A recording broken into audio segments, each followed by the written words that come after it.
Thank you for joining me for another episode of Your Pleasure Incorporated into Daily Living. I'm your host, Ellen N Rathbone, sensuality consultant and intimacy expert.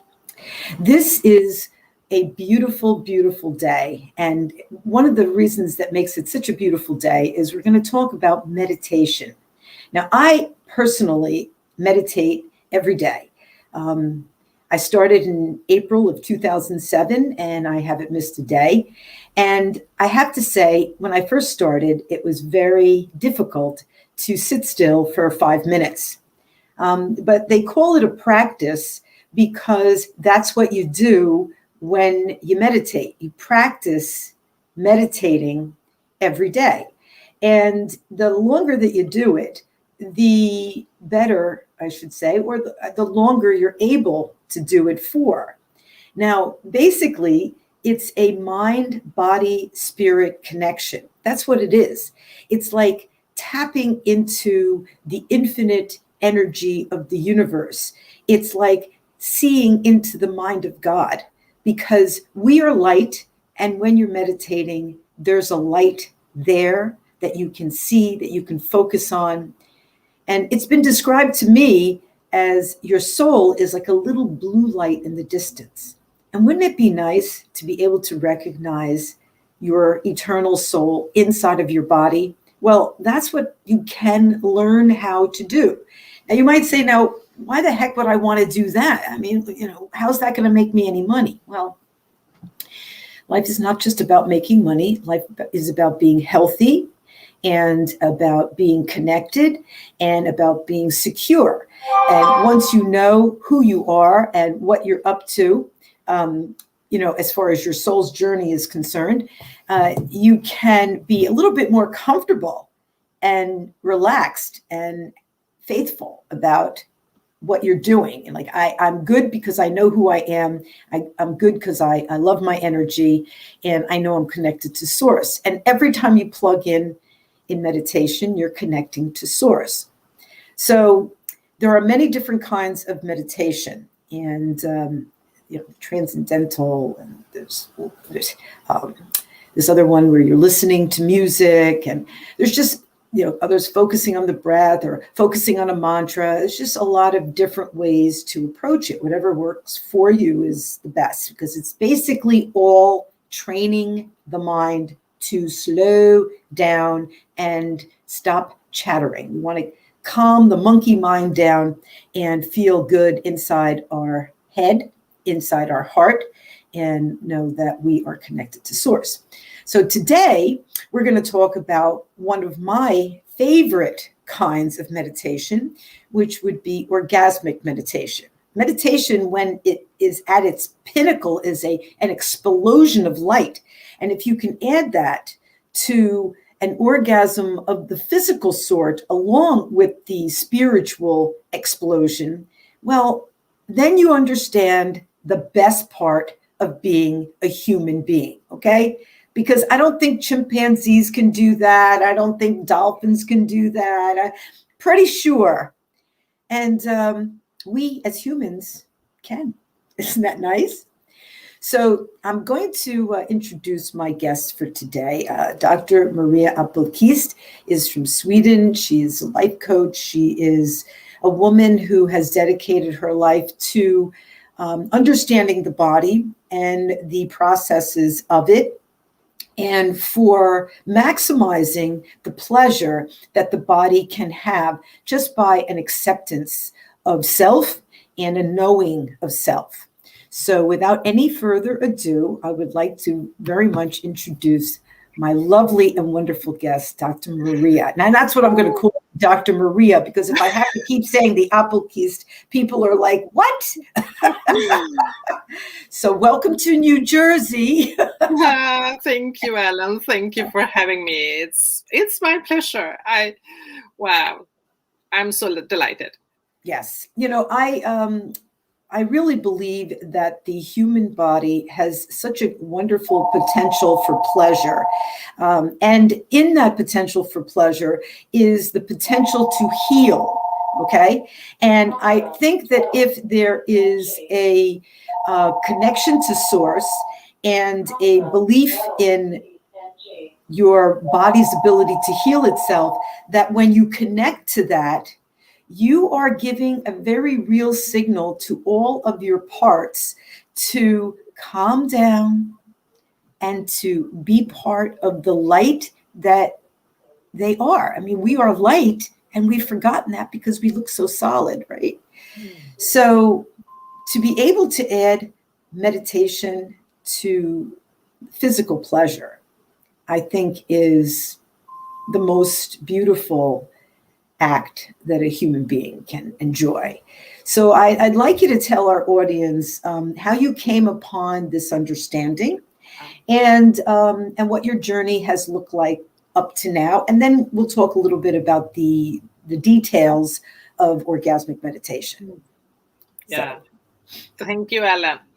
Yes, I've done a lot of meditation. I hear you was talking about different kind of meditations from the beginning, and here's the thing. We go into what orgasmic meditation is later, but here's the thing. Meditation often happens in solitude. You're doing it by yourself, connecting to source, the best case scenario after a long time of practice, stopping your monkey mind. In orgasmic meditation, it's a partnered practice. So it's actually about feeling the connection to another person. And that's why I'm so passionate about teaching orgasmic meditation, because we all know that the problem all couples have is how to sustain attention on each other with time. Because that's very easy when you just recently in love, and you have found each other and you're in this loving affair phase. But over time, and many of the couples I actually teach, they come to me, they have been together for maybe 20 years or more. And it becomes a gateway for them to connect with each other in a new way on a deeper level. And it becomes something they can do every day or a couple of times in the week. And it helps them to feel that connection, to embrace that connection, to deepen their pleasure, to start communicate in a whole new way, but also open up their sexual life in a new way, because they are cultivating their sexual energy and increasing their libido. So like today, for instance, someone was writing to me and saying, like, in order to help people increase their libido, I have different kind of, let's call this like extra medical drugs. Well, it's not drugs, but extra thing you can eat, like pills, in order to boost your physical system. Right. And my response was like, I don't need that. Exactly. Right. I have no problem with like the libido, like having a weak libido, and this is how we often see, is that we're having cultural norms, how sexual activity is something when you're, for those who are young, they are new in love, but with age, this is something, a new phase in life, new. Yeah. No, absolutely not. Like, no way. It's like hunger, right? I mean, if I'm going on a fasting period, I will be hungry the first 3 days, I promise. But then my physical body is used to not have any food, so I will not be hungry anymore. Right. I will be happy to drink whatever I'm drinking. And so I have now taught my body to not have a desire for food, because it's just happy with what I'm drinking. And it's the same thing how we get comfortable with being not even feeling the hunger for sexual desire and pleasure. Right. But it takes different kind of very freaky expressions which we don't even see as freaky expressions because we think it's normal to eat too much, overeat, eating large, like, oh my gosh, I used to be the kind of woman that I want to have at least a 3-course dinner once a week, and I want to have a great one and great wine. I was exquisite wine taster. I could enjoy tasting 12 different and bringing that, like that's a part of the person I was. But starting to feed my body with pleasure, like feeding it with pleasure, my hunger for alcohol, for food, for shopping, like all that just disappeared.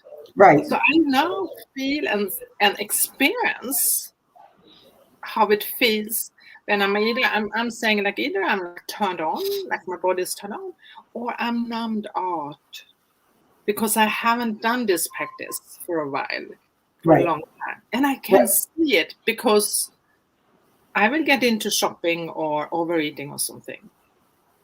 So it's something about how it regulates our system. And I think that's the beauty of the practice. Yes. And the other thing is the connection the bonding it actually creates. Right. Because we are connecting here in our limbic system on a very deep level with our partner, and the capacity to be able to him to feel me in a new way, right? So, and it's so fascinating. I mean, everybody, I think, orgasmic meditation partners I had, and I mean, I live in Sweden, they are in the United States, they can reach out to me and connect because they can feel something is going on with me right now, and we haven't connected in maybe a couple of months, right? So it's very interesting how this kind of bonding in our brains have been wired together. Yes. And that's why I'm just loving teaching this to couples. Right. Yeah. I think the people have to remember or maybe realize, because remember means they knew it and then they forgot, but realize that we are part of energy. We are energy. And when you make a connection, an emotional connection, a spiritual connection of energy to energy, that you recognize it when you feel it with the person in front of you. And then even when the person's not in front of you, you can feel that again. And if you're relating to them in a loving way, in a remembering way, in a fond way, in a sexy way, maybe they're not there to enjoy what's going on physically, but they can also pick up your good vibes. We're all vibration, so they can pick up your good vibes. And we want to think that, well, they're millions, thousands of miles away. Time and space doesn't really matter to energy. It's all part of the same primordial soup, so it can happen in an instant. And I think that's a very interesting point to keep in mind. So we're talking about meditation, and we're talking about orgasmic meditation, but we have to make sure that we remind people that the reason this isn't woo is because it's happening on a quantum level. It's happening beneath the surface. It's happening beyond the 5 senses. It's happening in an energy manifesting kind of a way. So I think it's very, very exciting that humans can have orgasm to begin with. And I think it's a very healing thing to happen. And especially in today's world with technology taking the place of the human touch, that it is all the more important that we learn our potential and connect and feel our humanity within ourselves and for each other. And I think that when you connect spiritually, you're doing that. You're deepening the relationship, and then you realize that Tattwamasi, we are all relationships. We are all relationships. That's what we are. So I hate to get off topic because you're here, but what do you think about how long does it take? Should a couple start with orgasmic meditation in the very beginning, or should they kind of like fall into it out of need or desperation? Yeah, I think it's a great practice for starting, or for anyone who wants to connect, right? So I'm coming from a community where this was taught, where I was doing this practice with some of the strangers. I hadn't really learned to know them before we were doing this, because it was more of like how we ask for a cup of coffee. I'm willing to open up my pussy and being stroked, because this is what really basically is happening, right? And so while that seems to be a weird practice, it's definitely something I learned by being in a relationship and really bonding with someone doing this for every day. Learned how it can create a bonding I wasn't aware of before, because that brought us from friends, coming together from friends to lovers and to intimate communion in a way that I think wouldn't have happened. Like it's not even possible to go there if you don't have this kind of knowledge in some way. So, but what we had a common framework of understanding the practice, and that's why when I'm teaching couples, I'm doing it in a 2-day intense, because I really want them to experiencing it, having the experience of doing it. Because I mean, today, if you Google orgasmic meditation, you can learn on a YouTube movie how to do it, so you can see what it is and how to do it. But to really get it in a way, so there is like a lot of teaching components. So first of all, we think of orgasm as something that is raising. The energy is rising, and then we have a climax, and then it's falling, which is the masculine way of understanding orgasm. In orgasmic meditation, we're tapping into the feminine orgasm, which just goes up and down, and you really don't know. And here comes the skillfulness of this, we call the stroker, that's using his finger, is to be able to feel that flow and follow that flow and maybe tease out a little more, because the most sensations we have, they happen before climax, right? So if you can hold that sensation, then it becomes like a yoga for your orgasm. Right. So for me, having a climax is a choice. It's not very often I climax, because the pleasure is there, right? But it's something about that happens in the practice where you can actually be held on that edge, where I'm basically saying I'm going to the la la land, where I'm a vibration, and there is so much, like, for me, this is like the feminine ultimate surrender, right? And I think that is the reason why a lot of women has a reluctance to.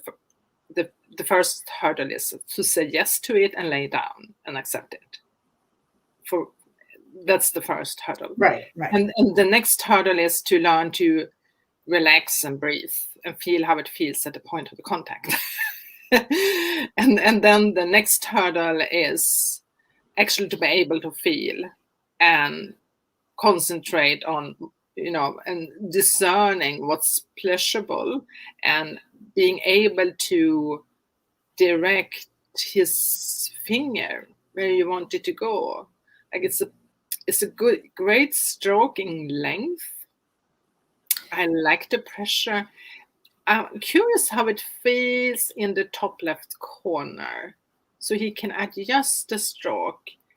So it's in that kind of skillfulness of being able to communicate your desires and what you want.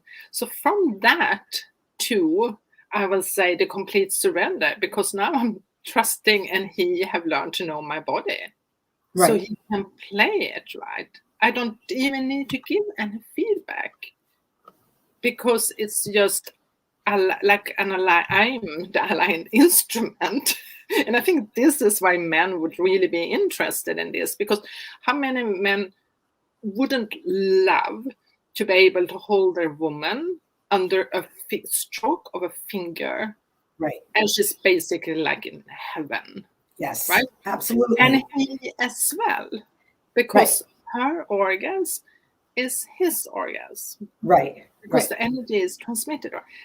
So that's the kind of, I mean, I'm writing a book about my whole orgasmic meditation experience from during these 10 years that I've been doing this practice, and how I learned. I can see how it just opened me in my feminine, right?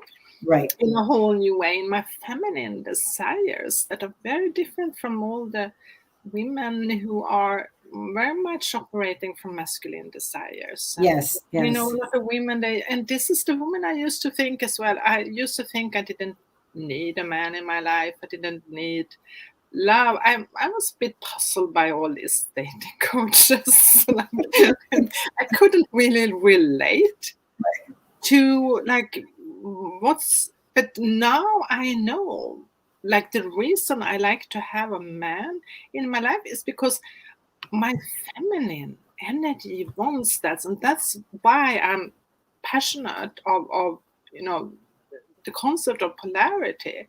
And I'm living in a country where polarity is very much denied, so it's even ugly to talk about the masculine or feminine. Right? So instead of seeing it and embracing it, it becomes controversial. And my teaching is really that in order to create thriving relationship, this is something you have to understand, because otherwise it will just fail. And this is what we're seeing, is that women and men, instead of being together and learning through relationship and learn what you're supposed to learn, it's very easy to push out. And then continue somewhere else and just repeating the same pattern over and over again. Right. Now, it's nice to have a partner. And if you have found someone that appreciates you, loves you, and wants that kind of joy for you, more power to you. There are some people, for whatever reason, have not found a partner. And does that mean that they can never have an orgasmic meditation? Or can they do that for themselves? Yeah, so this is what I would say to them, is to actually find, I call it research partner, to actually find a partner, someone they do the research with. So this is what I've been doing. I mean, since I'm training people myself, I have hooked up with men who wanted to learn the practice, and we had an agreement to meet for 10 times or 20 times or whatever it was. So we had an agreement. So I was getting my practice, they were learning the practice, but it was we had a clarity, and for me that was a kind of, it becomes like a research practice in that way. So that is, but here's another thing is, a question I often get is like, well, this is something you should be able to do yourself, because you can stroke yourself. Yes, you can, but you can't tickle yourself. No, you can't take yourself beyond control, right? Right. That's true. That's why you need a partner. And another thing is that we are so great in connecting with ourselves. So here becomes an opportunity to actually connect with another human being and feeling what's there, right? And when you have, if you're having different partners you're doing this with, you will also see there's different kind of energies. There will be different kind of energies, and there will be, and it's also shifting over time. It's like it's learning to let go of expectations. Yeah. And just feeling how it feels at the point of the contact. That's the whole thing. Is not and be able to feel. So, for instance, one of the things I've learned is how my body feels when I'm connected or disconnected. And when I'm saying connected, it could be connected to my partner, but also like how connected am I in the world right now? So I can feel my own numbness and how I'm closing down. And if that happens, I know there's something in our relationship that is weird, right? So now we have something to talk about. Right. Because it was a felt experience. Right. So that's why we're also saying that when you're doing this practice, everything that happens in your relationship is, of course, also showing up in the practice you're doing together. So in that way, it becomes a great tool for communication. My couples I'm training, they're saying isn't that amazing? Like people that have been together for 20, 30 years, and they say that after starting doing this, they have a better communication. They are better to express sexual desires. They have more turn on. They have been like the love have increased and become cultivated. Right. Right. And I think that's really, really beautiful. I do too.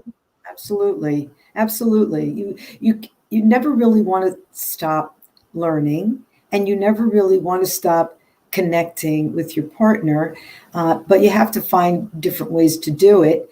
And I think each time that you make love and that you are sensing another person's energy and keeping them, as you said, on the edge, is a different experience, and it's a whole different approach that you can't predict how you're going to feel. You just have to kind of ride the wave. You know what it feels like, and you're riding the wave. And that's takes a great amount of sensitivity towards your partner, right? Wouldn't you say? A great amount of sensitivity. And that kind of, I think it helps to evolve you on the spiritual evolution, and also as a lover, because the more sensitivity that you have in reading, in feeling, in touching your partner to kind of go with them. It's like playing an instrument. You're sensitive to the instrument. The better the lover you'll be, right? Yeah. So, Yeah, a lot of times problems in relationships comes from the lack of knowledge of polarity and the lack of understanding of, for instance, how the feminine is always craving attention, right? And I think that ultimately life is about joy, and the openness to joy, to laughter, to everything that's available in the meditation that happens, that can happen, not necessarily always. There can happen tears also in the meditation when I'm doing this practice. So there could be sadness, and there could be numbness, and feeling of numbness, and there can be a feeling of pain. I've had a feeling of pain even. But there is also feeling of joy and laughter. And this, sometimes I'm so surprised by myself how much laughter that I create during an orgasmic meditation. I'm so amazed how, is this really me? I'm really capable, but this is because I'm on this wave of energy of being connected to source and bringing my partner with in this energy as well. So we're in this together, right? So it's like time, everything is disappearing. And that's why we have a timer in order to say now time is up, because otherwise you can surf on this. So it's really powerful. It's really powerful. Would you also say that there are health benefits for achieving this level of pleasure in your life? I mean, we know that if sex is treated with respect and with appreciation and without necessarily any kind of abusive agenda, that it is a very good thing for us to have. And I think that this sounds like it would be the ultimate in setting all your cells right. You know what I'm saying? Charging up all those cells with some brilliant light to get some awesome balance back into you. So what do you think? Yeah, it is. I mean, it is. It is. I was trained 10 years ago in United States, in San Francisco. So I traveled to United States from Sweden. And when I was there during that week, I was doing a lot of orgasmic meditation, and I could feel how it shifted, like how I shifted as a way of being, how I connected with people. Going back to Sweden, realizing that I connected with strangers, made them laugh. A lot of things were happening that was very unusual for being me, who was more like isolated in my own bubble. I'm very introvert, and I realized that, oh my gosh, I feel like a totally different person. And then coming to Sweden and still being in this, and also being out and trying to reach out to men with this, and being exposed to people's fears and conscious shame and everything. But then after a while, feeling here on a cellular level on my body, how I'm being stressed, right? I could feel my central nervous system is stressed. Right. And I started to feel more irritated and more annoyed and more cranky.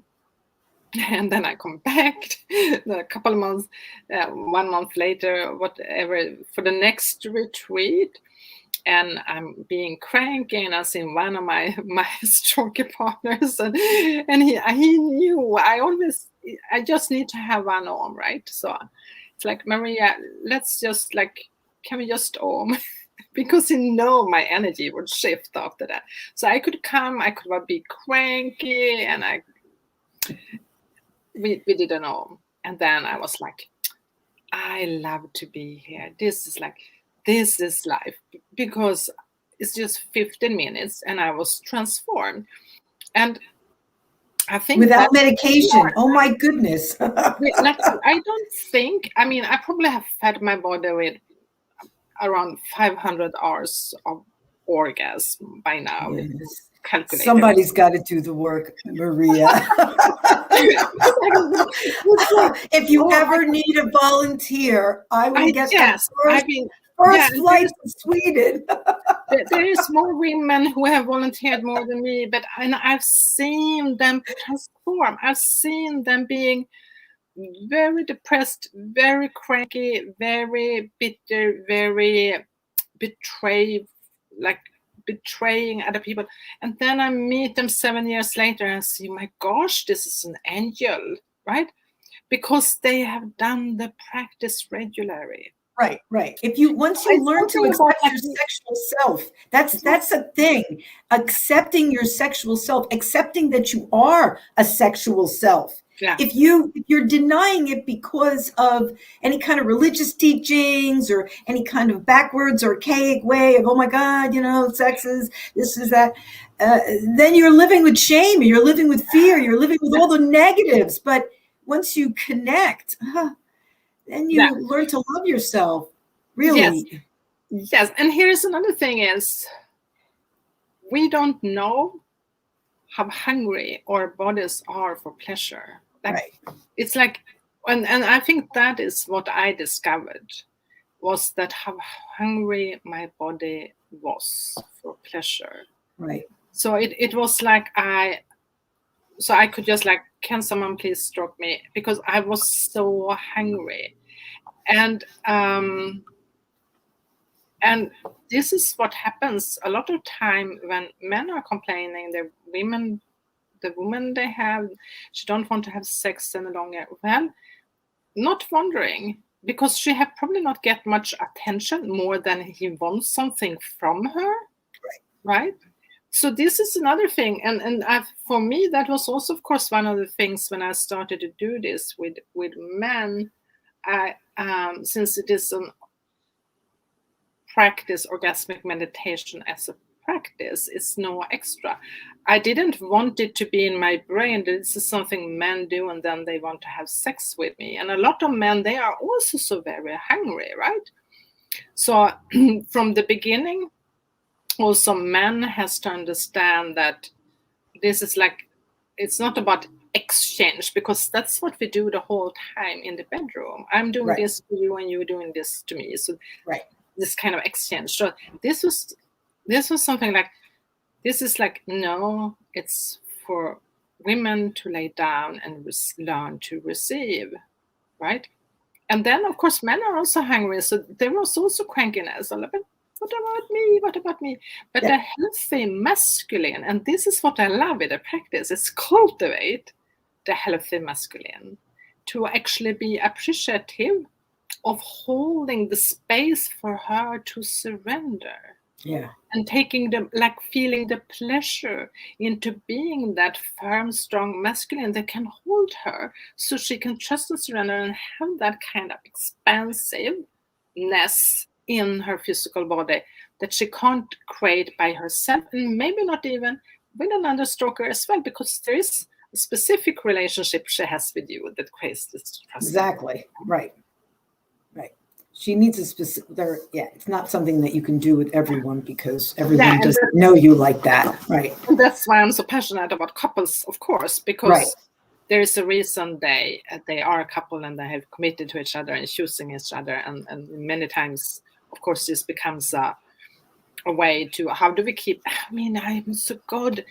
Like, we've been together for 20, 30 years, so we're going to throw everything away and everything we built? Or do we want to actually step out of our comfort zone and step out and see what's here for us?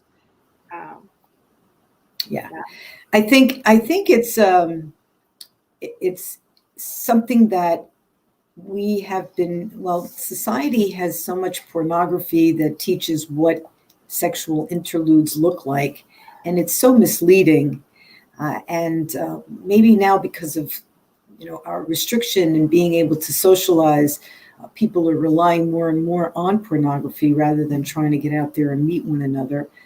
So this kind of a conversation is extremely important in reminding people that we need each other. We do need each other. Yes. And not in a needy kind of, oh, help me, I'm so desperate, victim way, but as a connection and a match, like peas and carrots, right? Peanut butter and jelly. And this is something that once you can learn how to do this, I don't think you'll ever get tired of doing it. You'll be like, orgasmic meditation, forget about it. No. And the thought about the fact that not only is it lighting up every cell, if your eyes are closed, you could probably see the explosion inside of your body.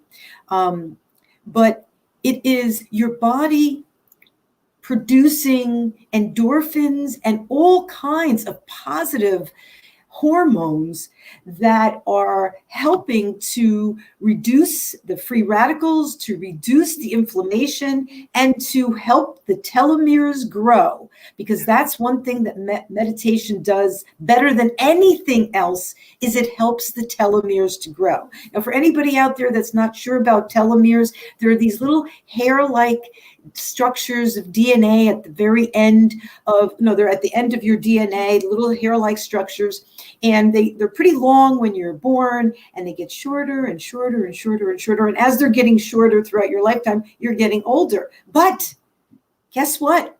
With meditation, you can actually slow it down and actually reverse the process.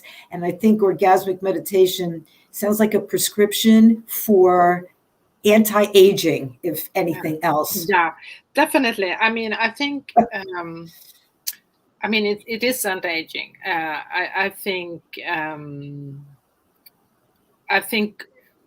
when we have pleasure in our life, it's just change our physical being, and it change Yes.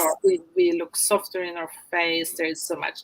I mean, often I can see quite so immediately if a woman has pleasure in her life or not, because you can see it in her face. Yes.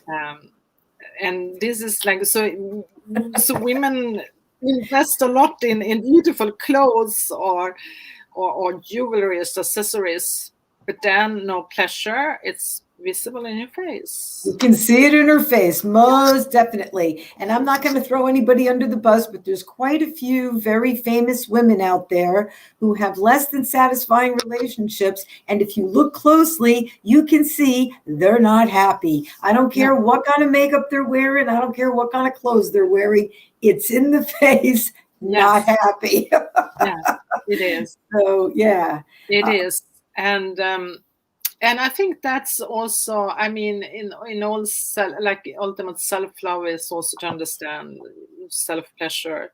So if you don't have anyone, like, take care of yourself and make sure you have your own practice of self-pleasure. So that's my recommendation to everyone. But I recommend that all the time. Then this is a very great way, right, to just deepening the connection between you, but most of all, have not being able to surrender. Like, this is the thing is, I think the masculine, feminine. I mean, I was aware about it before, but it wasn't until I'm really experiencing the impact being in relationship and also being stroked, I could feel how my feminine became awakened in a whole new way. And the feminine voice is very different from the masculine voice. And we have them both within us because we consist of masculine and feminine energies, right? So it's very, very different. So now I often, when I articulate my desires or needs, I can see, is this coming from my feminine or is this coming from my masculine? Right. So, because, I mean, you also have a business. We have to do a lot of things. What we're doing in order to get clients, market ourselves. And a lot of this is actually like our masculine energy drive that needs to like have those ambitions and that drive and that passion for being on our mission and fulfilling our life purpose. But basically the feminine, she just wants to relax, surrender, being taken care of, dance, being in the flow. Like that's what she's doing. Sounds heavenly. Yeah. And it is. So I mean, in a period of my life, I've also been there, like dance. I've been there, done that, but I didn't get much done, right? To speak the truth. Right. So it's also about finding. I think we have to, like, women have to find their healthy feminine, and then we have to find the healthy masculine again, right? Because we were in a toxic masculine, like a lot of men. And then when that can be integrated, we are like, and a lot of people are saying, well, we're all human beings. Yes, we are. But do you want to have turn on in relationships? You have to be able to play with those energies. Right. Yeah. And you can't be afraid. Otherwise, you're great friends, but not lovers. Right. And that's a tricky thing. I don't know how things are in Sweden.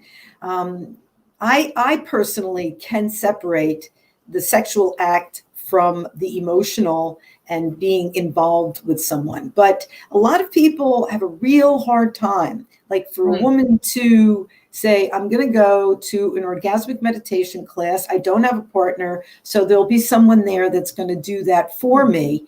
I think a lot of people would, be like, what? I mean, really? Hey, this guy doesn't even know you. How do you let him touch you? Blah, blah, blah, blah, blah. But if you're trying to learn something, you've got to go to the source. And if you're going to the source, if you want to get it done, you have to have a certain amount of courage, and you have to be able to kind of step out of your pre-programmed idea of what is acceptable. And I think pleasure is very, very important. I think joy in our bodies is very, very important for healing ourselves and for being in touch with our sexuality and not being ashamed of it. That's so important, because so many people are ashamed of their sexuality and they bring that shame with them into their own relationships. So can you imagine now, oh my goodness, I'm going to this class and I really want to do this, but I really can't tell anybody, because if I do, they'll all judge me 6 ways from Sunday that I wanted my clitoris stroked just the right way. How are you going to learn? How are you going to learn if you're not open? And you're right. It's all about surrender. It really is. Well, it is. And we're living in a society that is really shameful to people. And I think, I'm a doctor in sociology, so I know that, a person who are aligned with a sexual power are really powerful, and you can't control them, right? Right. And in this pandemic time, it's very, like, some people adjust and conform and follow. They don't do the research, they don't see. And other people are very rebellious and they're like walking their own way. So something about what it means to be in your power and standing by yourself instead of and holding your viewpoints, opinions, doing your own research, not buying into just because you follow the majority of the society or whatever it is. And of course, as a society, from a government point of view, it would be very easy if everybody is just following, right?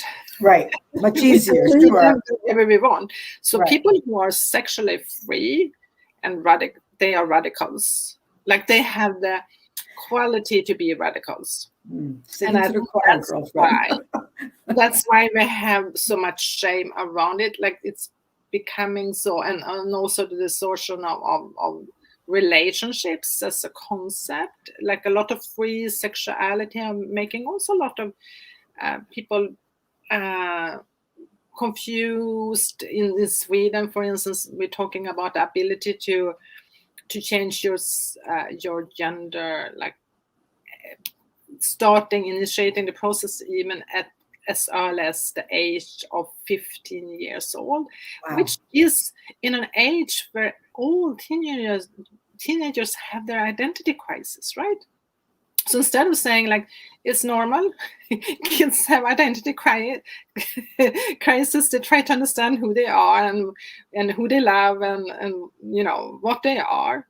Instead of saying that, being like, there is this willingness for starting diagnosing or talking about.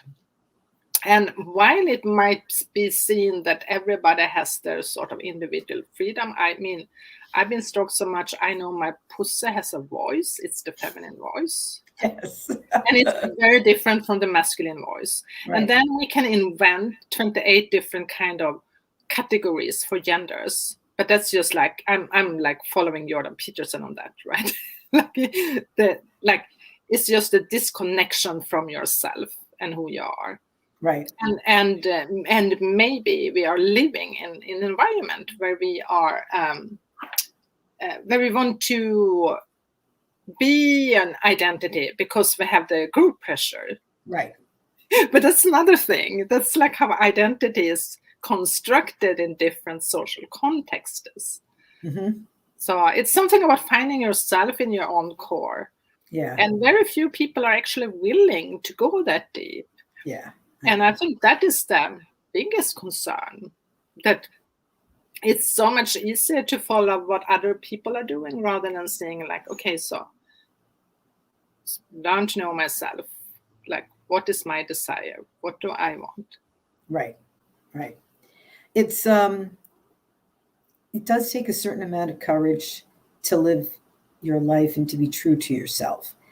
But I think the payoff is tremendous, and you can't see it necessarily, because it's not something that you've imagined.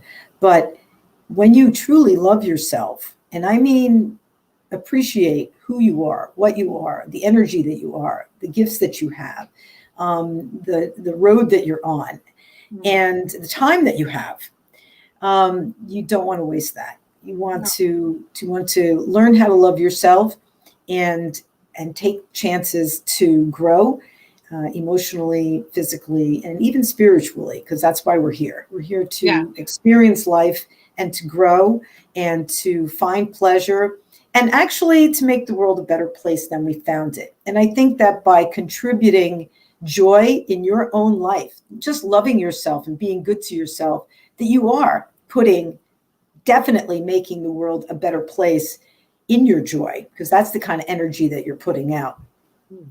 I want to thank you. I think we've covered this pretty well. I want you to tell everybody where they can go to access that wonderful course that you were talking about for couples, and they can take it from anywhere in the world, right? Yeah. Anywhere in the world. I mean, it's very easy to find information about orgasmic meditation. Just Google it, and on YouTube, and you will see movies around it. But if you really like to work with someone who can help you and guide you in this, and I do think that we call it like home coaching, like having a coach, having someone that support you, like the couples usually work with me, well, a very long time after, because it creates the structure for them to know that they in 4 weeks have a conversation with me. Right. And we can talk about where they are in the practice, what's coming up, but also see what's next for them. Right. Because there's always a next, something next they can learn, right? Right. Which happens during those meetings. So my website is Maria Appelqvist with QV and .com, where you find information about me, and it's very easy to connect with me there. Right. Just fill in your request. Very nice. Very nice. We have to have more conversations. It's always so nice to speak with you, and you're a wealth of knowledge. And I so appreciate the work that you do and the person that you are, and your honesty, your candidness to discuss something that some people might find a little skittish. To me, it's not skittish. To me, it's just like anything else. Everything needs to be talked about, and this needs to be talked about too. So I want to thank you so incredibly much for joining me and giving the world a little taste of Maria Appelqvist. And thank you so much for your time. I appreciate you. Thank you so much for having me, Ellen, and thank you for your show and what you're doing. It's really... Namaste, my dear. Love you. Take care. Bye. I hope you all enjoyed that episode, or this episode of Your Pleasure Incorporated into Daily Living. The whole conversations that I like to have are on bringing pleasure into life. Some people think the only kind of pleasure that's out there is the foods that they eat, shoveling as much food as they can in their mouth. But that in itself is a substitute for the fact that they're not having a whole lot of good sex. So they're substituting it with lots and lots of food. So if you want to add some other area of pleasure into your life, I hope you will tune in again next week, where the discussion of sensual dancing will take place with professional dancer Jessica Sosa. And then in 2 weeks, we're going to talk about breasts and the controversy relating to breasts. I don't know why, but especially in the United States, people have a real issue with breasts. So we're going to talk about that because we should. And we want to talk about how to take care of your breasts and how to have them for many, many years to come. So in the meantime, I hope you all do your Kegel exercises. Visit my website, yourpleasure.com. It'll reroute you to that bigger site down at the bottom. On my site, there's all kinds of information. There's a shop, and you can ask questions. And I hope you will join me there. And thank you so much for being part of this show this week. And I look forward to seeing you all next week again for another episode of Your Pleasure Incorporated into Daily Living. Love you all. Take good care of yourself. Namaste. Bye for now.